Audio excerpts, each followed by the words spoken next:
my name is James. I am from the internet, and today we are going to be talking about the protected class of the police. Now, police, no matter where you live, are a problem.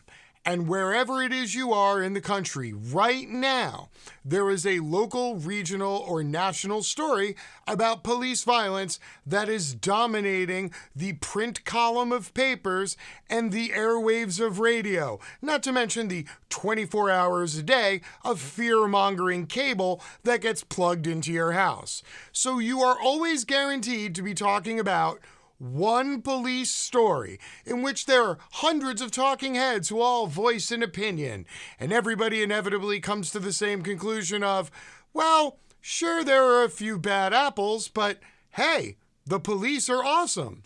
Which is why I am coming to you once again with our reoccurring weekly segment entitled, So What the Hell's Going On with the Police State? This is where I collect all of the local and regional police stories from other areas of the country that you maybe haven't heard of. And then what I do is I paint a wondrous picture with all of these stories, and then I throw it back at you and I go, so are all of these people bad apples? Or is it possible that it is the entire bunch, nary the tree, nary the entire orchard, that is completely rotten and should be chopped down? Let's take a look. Here we go! And this week we're going to kick it off in Boston, where demonstrators who were assaulted by cops file a lawsuit. The body camera footage of Boston police violence from the aftermath of a May 31st, 2020 demonstration presents a montage of shocking images. A woman with her hands up, knocked to the ground by a police officer's baton, then stepped on by advancing cops. A man attempting to leave the scene on a scooter, knocked to the ground by an officer's baton. Officers liberally spraying fleeing demonstrators with pepper spray. Quote, "Start spraying the fuckers." The video footage released in December sparked outrage among civil rights activists. Not outrage.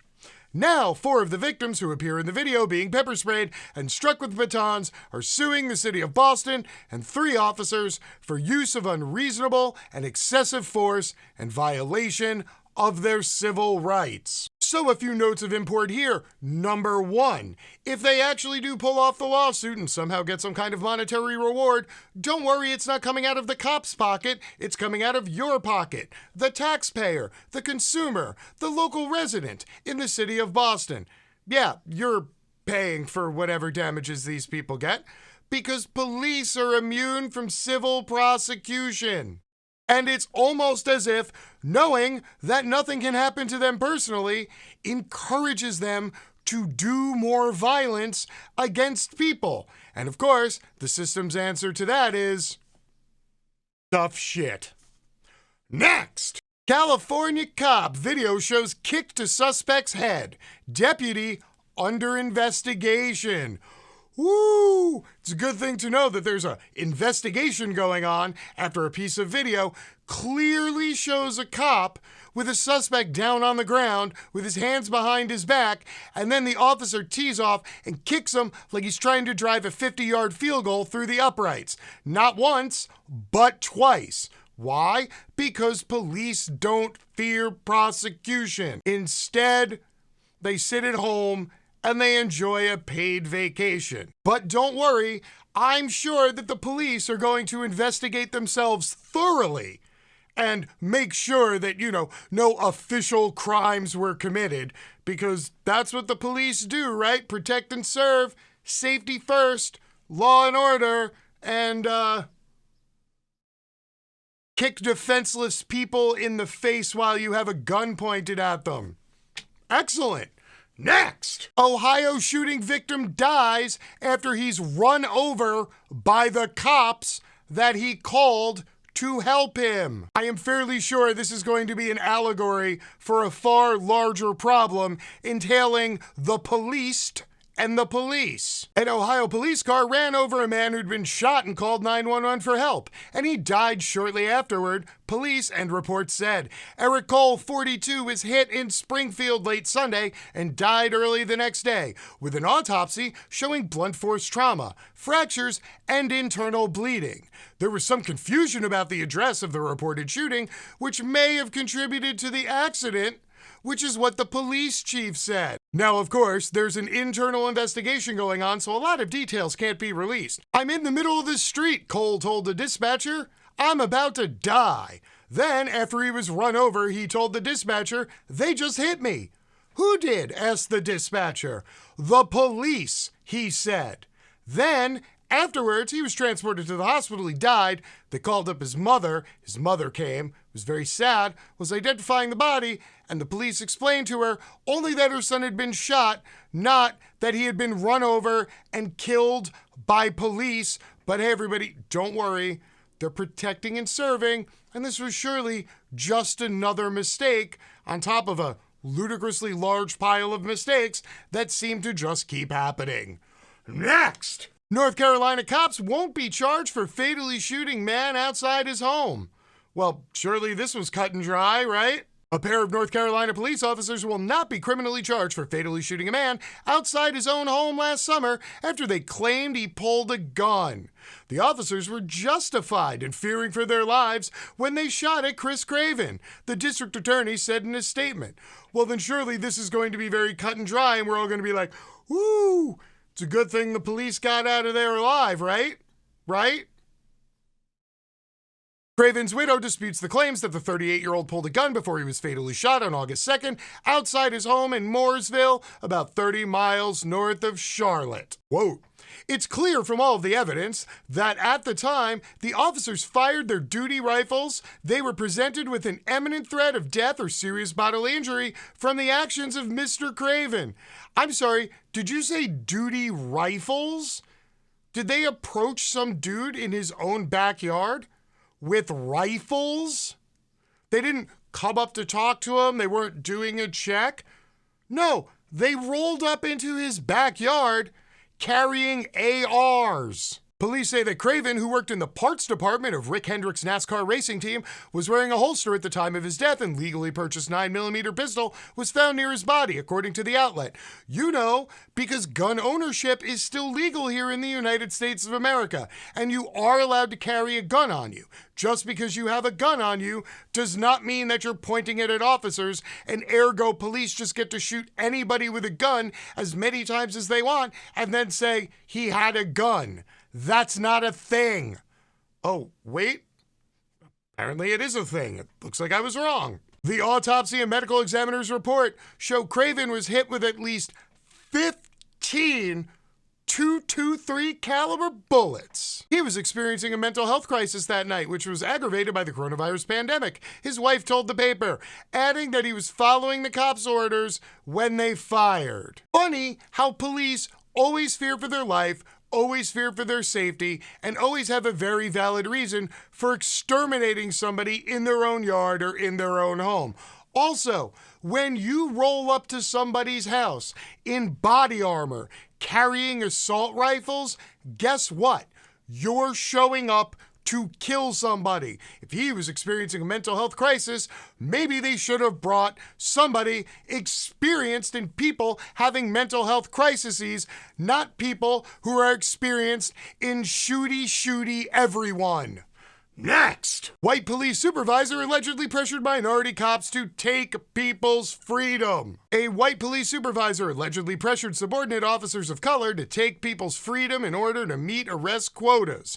New documents obtained by the New York Daily News are part of a long-running suit launched by 4 minority cops who claim they faced retaliation for not arresting enough people of color as part of the department's unreported arrest quota system. You know, the one that police swear up, down, left, and right doesn't exist because there's no such thing as a quota system, or bias, or racial profiling, or God forbid, full-on racism in a police department. It's just not something that exists. This is what we're told by the same people who run police departments with quotas on minority citizens in the hopes of taking away their freedom. Next! The indictment of one Portland riot cop may be just the start. The Portland Police Bureau has referred 3 cases of rapid response team officers to the county district attorney's office this year. Now, in case you're not aware, there was about 4 months of continuing protests in the city of Portland, and the police trotted out their anti-riot unit. And over time, the anti-riot unit got really frisky and just started beating the shit out of people willy-nilly. It didn't matter. Old ladies carrying groceries, middle-aged journalists with cameras, young people wearing red MAGA hats who just happened to walk by the scene to go laugh at the libturds and the Antifas. It doesn't matter. They were out there beating the shit out of everybody. It was captured on camera every single night. And finally, when one officer got charged, all of the other police in the riot unit quit their post. Why?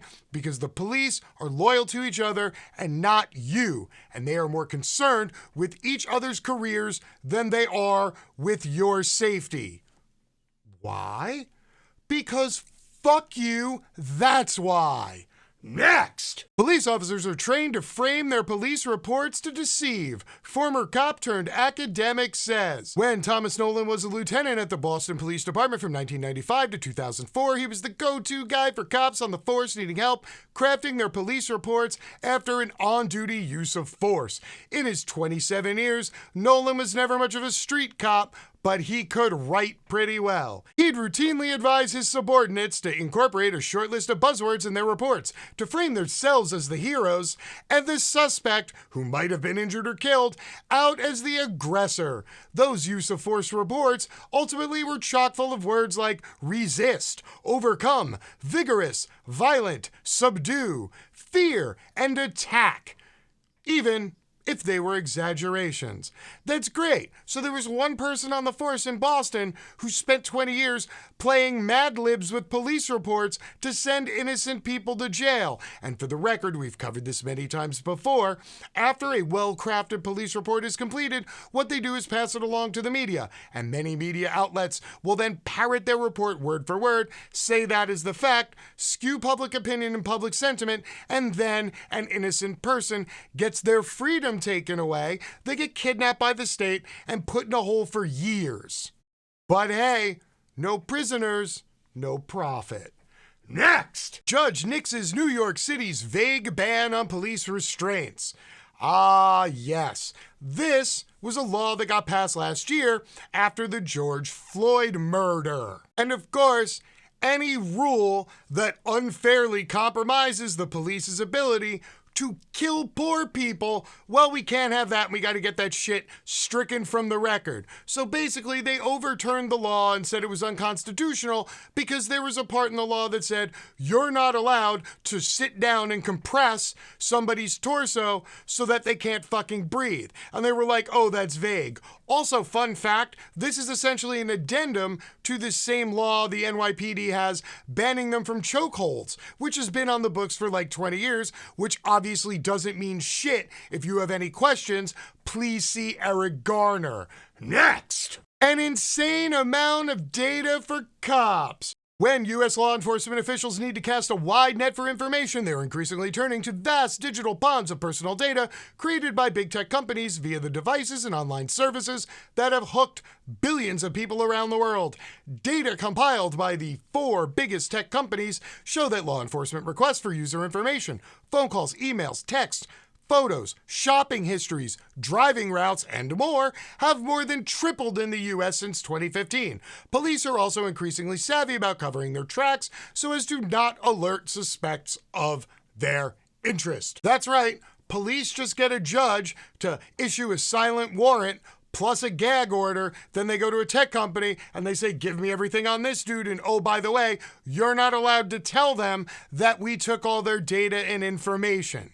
And this is a very big workaround, because back in the day, when the police would execute a search warrant, because they were looking for your information, they would come to your home, they would have to present the warrant to somebody, let them know that they had been served a warrant and that the police were now going to search their home for information. However, now 99% of your information is on a server somewhere else, and the police no longer have to serve you with a warrant before they go sifting through your shit. Ah, yes, the poor, disadvantaged police. Oh, it's so difficult to investigate crimes. That's why we only close like a third of serious crimes nowadays, right? Because we're too busy launching 6,000 cops out in full tack gear to suppress a protest of 100 vegans asking you to maybe stop killing people. Next! Video of Florida trooper tasing teen sparks outrage. This is a 16-year-old high school student who walked 2 blocks from his house to his girlfriend's house, went around the side yard onto the back patio, was texting her to let her know that he was there. Unbeknownst to him, a cop was following her and said, it's a teenager in black clothes and he has kind of brown-looking skin. He surely doesn't belong here. I'll follow him. Walked behind the kid, pulled out a taser, demanded to know what the kid was doing. Kid says, hey, I'm texting my girlfriend. She'll be down in a minute. The cop didn't really like that answer, said put down the phone, and then tased him. The kid dropped so hard, he broke the outdoor stone fireplace with his head. Then, when he asked the cop what was going on, the cop juiced him 3 more times while he was on the ground. Then arrested him in front of his girlfriend and his girlfriend's mom and took him away. Then told his parents that he was going to be held for at least 21 days because he had a prior juvenile record. And now, as I always do at the end of this segment, after reading off 10 stories of fucked up police behavior all over the country with absolutely no accountability, no police going to jail, and the fact that I make this goddamn segment every goddamn week and I've never had a shortage of goddamned content, I will once again leave you with this question. Is the cop story that you're currently hearing about in your hometown just about the one bad apple? Or is the whole goddamn thing spoiled? Until next time, when I'm going to do this all over again. My name is James. I am from the internet and I am out. Peace.